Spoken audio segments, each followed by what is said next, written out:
Here's your introduction. The crowd bustled along the busy city street, people lost in their own worlds, checking phones, sipping coffee, or hailing cabs. Among them, a young journalist with a sharp suit and an even sharper tongue spotted a familiar face. His eyes lit up with mischief. This was his moment. Clint Eastwood, the legendary actor and director, stood just outside a grand hotel, dressed in his signature rugged style, a navy coat, a black hat, and an air of quiet confidence. The journalist smirked. To him, Eastwood represented everything outdated, old-school values, traditional grit, the kind of attitude that didn't fit into his modern, progressive ideals. With cameras rolling, he approached, voice dripping with sarcasm. Well, if it isn't Hollywood's toughest cowboy. Still think your tough guy act works in today's world. A few heads turned. Some chuckled, expecting a clash. Eastwood, now in his 90s, didn't flinch. He had seen it all: fame, criticism, praise, and controversy. He looked at the journalist with that same piercing gaze that once made outlaws shiver in spaghetti westerns. The crowd quieted slightly, sensing something was about to happen. But Clint didn't rush. He never did. The journalist, growing bolder, continued. Times have changed, Mr. Eastwood. Nobody's scared of your squints and one-liners anymore. A few laughs echoed through the street. The man thought he had won. After all, what could an aging movie star possibly say? But that's the thing about Clint Eastwood. He never needed to raise his voice to make an impact. Instead of reacting with anger or defensiveness, he simply took a step forward, hands in his pockets, and let out a low chuckle. The kind that wasn't forced, wasn't bitter, just amused. The air grew heavier. The people around them leaned in slightly. That in just a few words, Eastwood gave a response so powerful, so effortlessly cool, that the entire street fell into silence. Even the journalist, so confident a moment ago, suddenly found himself at a loss. What did Clint say that left everyone speechless? And how did the journalist react when his attempt at mockery completely backfired? Stay tuned, because this moment is one you won't forget. Eastwood's eyes stayed locked on the journalist, a small, knowing smile tugging at the corner of his mouth. He didn't rush to speak, didn't flinch at the cameras capturing every second. The younger man, expecting an immediate comeback, started shifting on his feet. The silence stretched just long enough to make everyone a little uneasy. Then, with a calm voice, Eastwood finally broke it. "You talk a lot," he said, his words slow and deliberate. "But I wonder, have you ever really listened?" The journalist blinked, his smirk faltering for just a second. Listen to what? He shot back, trying to keep his confidence. Eastwood glanced around at the people watching, their curiosity growing. He let out a small chuckle. To anything other than yourself. His tone wasn't angry or mocking. It was just matter of fact. And somehow that made it sting even more. The journalist's posture stiffened. He was used to controlling the narrative, to turning moments like these into viral clips that made him look clever and untouchable. But right now, something felt different. The energy had shifted. Someone in the crowd murmured, and a few people chuckled, not at a joke, but at the weight of the moment. Eastwood had barely spoken, yet he had already turned the situation around. The journalist cleared his throat, forcing a laugh. "All right, I'll bite. What should I be listening to, Clint?" "Some old stories about the good old days." His words were laced with sarcasm, but there was a slight hesitation in his voice now. Eastwood didn't react right away. Instead, he reached up, adjusting his coat against the crisp air. "Stories," he said, nodding slightly. "Yeah, stories matter. The ones we tell, the ones we live." He took a slow step forward. But the thing about real stories is, they're not just about what's popular today. They're about what lasts. The journalist opened his mouth, ready with another witty remark, but something about Eastwood's steady gaze made him pause. People in the crowd exchanged glances, sensing something deeper in the conversation.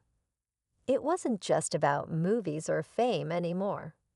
It was about something bigger, about respect, about time, about how the world was changing. And yet, Eastwood wasn't done. There was something else he was about to say, something that would turn this moment into one no one would forget. But what came next? And how would the journalist handle it when the tables truly turned? The answer was just moments away. The journalist shifted again, his confidence slipping just a little more. He had expected Clint Eastwood to either brush him off or snap back with some old-fashioned tough guy remark. Instead, he was being met with something far more unsettling, calm, unwavering presence. Lasting stories. The journalist forced a laugh. Come on, Clint. You really think people care about that anymore? The world moves fast. What's trending today is forgotten tomorrow. He gestured around dramatically. You're a legend, sure, but the world has moved on from your kind of story. Eastwood let out a quiet breath, as if he had heard this kind of talk before, 1,000 times over. He looked past the journalist for a moment, scanning the faces in the crowd. Some were recording, some were just watching, waiting to see how this would play out. A few looked uncertain, as if they weren't sure which side of this conversation they were supposed to be on. Finally, he turned back to the journalist. That's the problem, he said simply. You think moving fast means moving forward. The journalist frowned, clearly not expecting that response. Well, isn't it, he challenged. Isn't that how things work now? You either keep up, or you get left behind. Clint tilted his head slightly, studying the younger man. There was no anger in his expression, just something almost thoughtful. Let me ask you something, he said. What's the last story you told that really mattered? The journalist blinked, caught off guard. I tell stories every day, he replied quickly, but there was a slight edge to his voice now. Yeah, Clint nodded slowly. And how many of them will people still talk about 10 years from now? 20? The journalist hesitated, but only for a second. That's not the point, he argued. Things don't have to last forever. They just have to make an impact now. Clint gave a small, knowing smile. An impact, huh? He let the word settle. Funny thing about real impact, it doesn't fade when the next big thing comes along. The journalist opened his mouth to respond, but for the first time, he didn't have something quick to say. The crowd had gone quiet. People weren't just watching now, they were thinking. There was something in Clint's words that stuck, something that didn't just vanish like a viral clip or a headline that would be forgotten by tomorrow. But Clint wasn't done yet. He still had one more thing to say, one final, unexpected truth that would change everything. The street felt different now. The energy had shifted. The journalist, so confident and smug just moments ago, found himself standing in an unexpected silence. The crowd wasn't just watching anymore, they were waiting. Not for another joke, not for another clever remark, but for whatever Clint Eastwood was about to say next. The journalist cleared his throat, forcing himself to keep control. Look, I get it, he said, his voice a little less sharp than before. You've had a long career. You've told your stories. But the world doesn't work that way anymore. He motioned toward the people holding up their phones. Everything is instant now. Attention spans are short. People don't sit around waiting for things to unfold. They move on. Clint didn't move. He just studied the journalist, quiet and steady as ever. Then, after a beat, he spoke. You ever wonder why they move on so fast? The journalist let out a short laugh, shaking his head. Because they have options. Because there's always something new. Clint nodded slightly. Or maybe, he said, voice low and deliberate, it's because nothing they're watching is worth holding on to. A few murmurs passed through the crowd. The journalist's jaw tightened. He could feel himself losing the upper hand, but he wasn't ready to back down. That's easy for you to say, he shot back. You had your time. You had decades to build your legacy. The rest of us, we don't have that luxury. We have to keep up, or we get left behind. Clint tilted his head just slightly. So you'd rather be loud than be remembered. The words landed heavier than expected. The journalist opened his mouth, then closed it. He glanced at the crowd, suddenly aware of how closely they were watching him now. He had come into this expecting to make a fool out of an aging Hollywood icon, to show how out of touch Clint Eastwood was with the modern world. But somehow, without even raising his voice, Clint had turned the moment into something else entirely. The weight of the conversation pressed down on the journalist in a way he hadn't expected. His usual tricks, sarcasm, quick wit, deflection, weren't working. Clint Eastwood wasn't playing along. He wasn't getting defensive. He wasn't trying to win. He was just telling the truth. And the worst part, the journalist wasn't sure he had an argument against it. The silence stretched again. And then, just when it felt like the tension couldn't build any further, Clint took one last step closer. His next words would change everything. The journalist swallowed hard, his confidence unraveling with each passing second. He had walked into this exchange expecting an easy win. A viral moment where he could mock Clint Eastwood and show the world that old legends didn't matter anymore. But now, standing face to face with him, it didn't feel so simple. The weight of Clint's words lingered in the air, pressing down on him, on the crowd, on everything. Then, just as the journalist opened his mouth to say something, anything to regain control, a voice from the crowd spoke up. That's the problem, isn't it?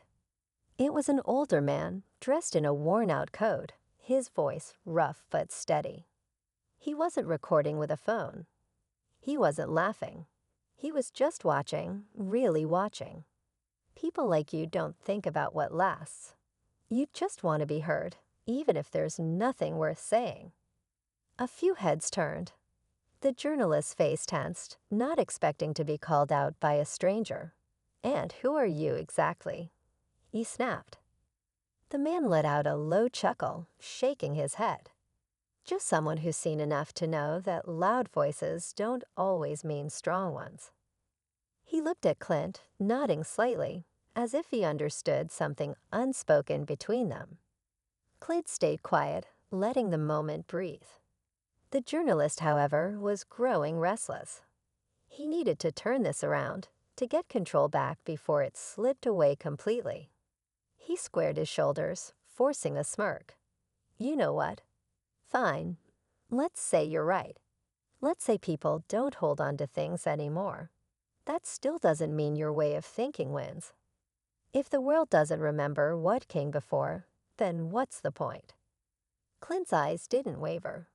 He took another step closer, his voice quiet but firm. The point, he said, is that the ones who do remember are the ones who build what comes next. The journalist blinked. The words hit harder than anything Clint had said before. Because for the first time, the journalist really realized, that he wasn't standing across from just an actor, or a filmmaker, or an aging Hollywood star. He was standing across from someone who had already lived through generations of change and still mattered. And if Clint was right, then everything the journalist believed about the world, about himself, was suddenly in question. The tension was almost unbearable now. But then, just when it seemed like the moment couldn't get any heavier, something happened that no one saw coming. For a moment, the street felt frozen in time. The journalist stood there, his usual confidence cracked, staring at Clint Eastwood as if seeing him for the first time. The weight of Clint's words had landed like a slow-burning realization, unraveling everything he had built his argument on. Then, before he could formulate a response, another voice cut through the silence, this time from behind the crowd. "Hey, Clint." It was a younger man, maybe in his early 20s, stepping forward with a hesitant but eager energy. He wasn't holding up a phone or looking for attention. He just looked curious.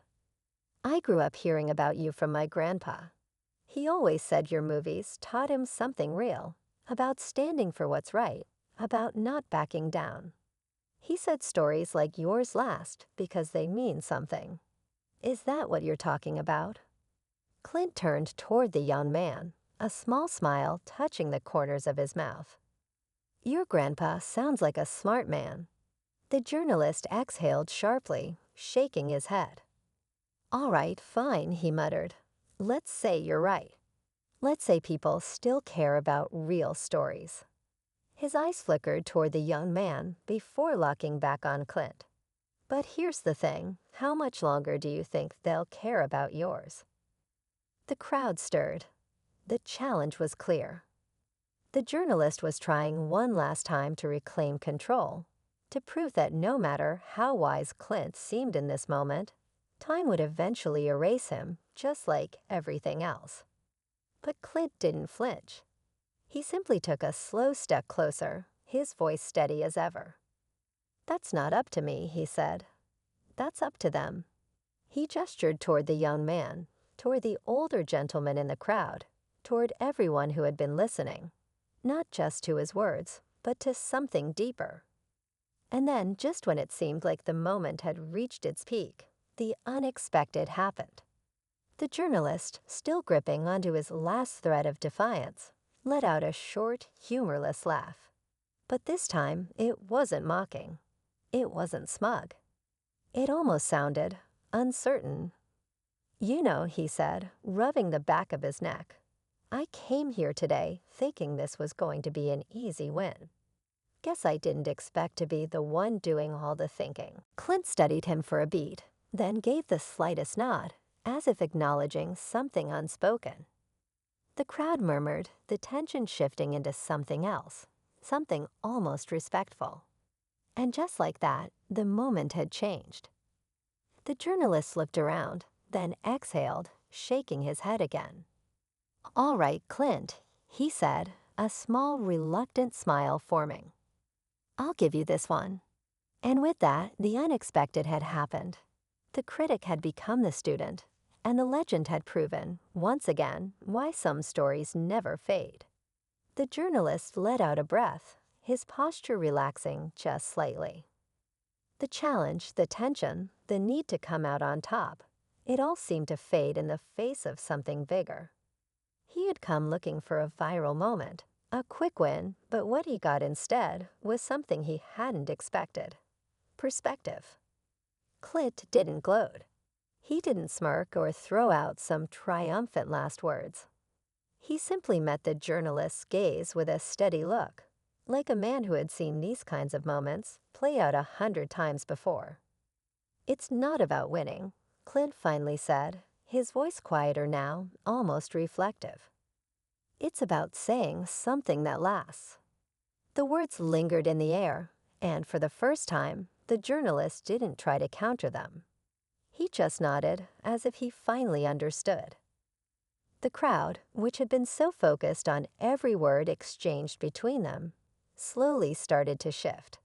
Some people murmured in agreement, others simply took a moment to absorb what had just happened. A few even put their phones away, not because the moment wasn't worth recording, but because it felt like something that should be remembered, not just captured. The older man who had spoken earlier gave Clint a knowing nod before turning to walk away. The young man who had asked the question stood there a little longer, watching Clint as if seeing something he hoped to hold on to for himself. And the journalist, he glanced at Clint one last time before offering a small, almost sheepish shrug. "Guess I'll have to rethink a few things." It wasn't an admission of defeat, it was something else. Maybe growth, maybe respect. Clint gave him one last look, then turned and walked away, not waiting for applause or validation. He didn't need it. He had already said what mattered. As he disappeared into the street, the moment didn't just end. It settled like an echo that would stay with the people who had witnessed it. Some would talk about it later. Some would carry it with them in a quieter way. But one thing was certain, it wasn't forgotten. The journalist stood there for a moment, hands in his pockets, before finally turning to go. He had come looking for a story. He just hadn't expected to be part of it.